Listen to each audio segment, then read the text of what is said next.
Back to Alert Day coverage. You already know in this part of the country, if it's 84 degrees this time of year and cold front's coming in, it's not going to be good. We are still a little ways away from this ominous line of storms that you've probably looked at a couple of times today on radar already. It is moving closer, so let's get over to Brian and find out the very latest. All right, yeah, we're tracking these storms across areas of western Kentucky and into the Tennessee area, and certainly southwest areas of Indiana.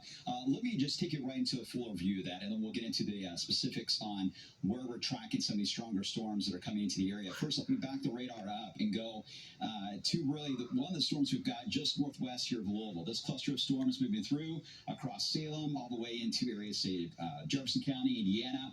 This is starting to bow out a bit, so we're watching this. There could be a strong wind field here right on the northern side, I would say, of Jefferson County, Indiana. That is certainly possible. There's no warning with that, and we don't know if the winds will make it all the way to the ground level, but it certainly is developing that punch down toward the ground. So areas just north of Madison, just a heads up on that. There could be some gusty winds. Also, we've had some gusty winds around portions of Washington County. Most of that, though, has been a lot. We haven't had too much of that get below the tree line, but it's moving right across western areas of Washington County, heading into Salem. Wind fields do not look as impressive as what they even did about even 30 minutes ago, but we'll keep an eye on that. Meanwhile, to the west, very active around Evansville. Severe weather heading in that direction at the moment with this line of storms moving through, which could still produce, say, an isolated tornado, but mainly it's a straight line wind set up. And if you get into areas of western Kentucky, this is where we've got this possible tornado that was indicated how it was observed in that area, not far from Murray, Kentucky, but we do not know how long it was on the ground or anything like that. But I do know the damage reports are starting to come in now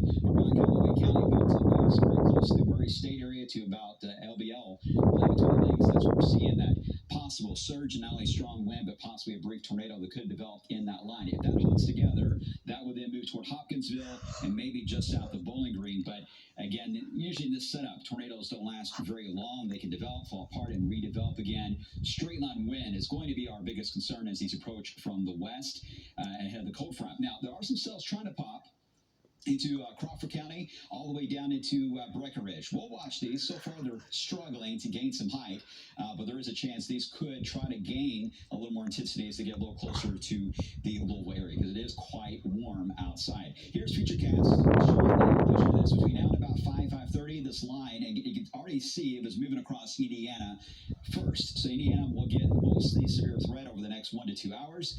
Kentucky, it's all about how this evolves out of West Kentucky from areas around, say, Muhlenberg County down into Murray, Kentucky, how that all translates across areas of Grayson County, E-Town. That's all going to happen after 5 p.m.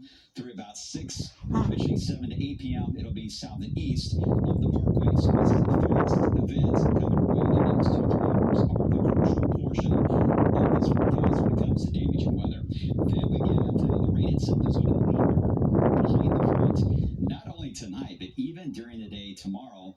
We'll have to deal with a continuous flow of showers moving through the area. So a flood watch has been posted for mainly areas south and east of the parkway. The ground is a little more saturated in that area of southern Kentucky, so flooding threat is a little higher. So when you look at the next 12 hours, seeing the radar trends between here and Evansville, those continue to go up. I think Louisville, right now, I think the 4 to 5 p.m. window is looking a little more likely to get at least some storms in the area. Your severe threat, though, once we get into about 8 o'clock, will begin to wind down south of Louisville. But the general rain will continue after this for many more hours after that. Now, as we look at the entire 10-day, the good news is once we get beyond the active weather coming up for tonight, things do improve. We're going to see a high tomorrow of about 57. It's going to be relatively cloudy. 62. We're getting into the holiday weekend here for Easter. Temperatures go from the 60s into the 70s, which is good.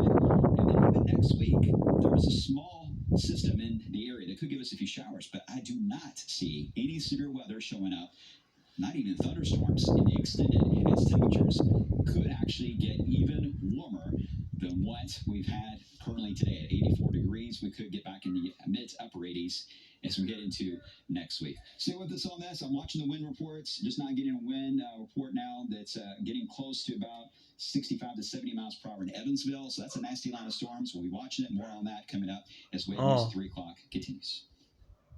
Start your evening with what's happening now. Exclusive investigations and the most accurate forecast. Watch Myra, John, and Kevin weeknights at 5 and 6 p.m. on Wave.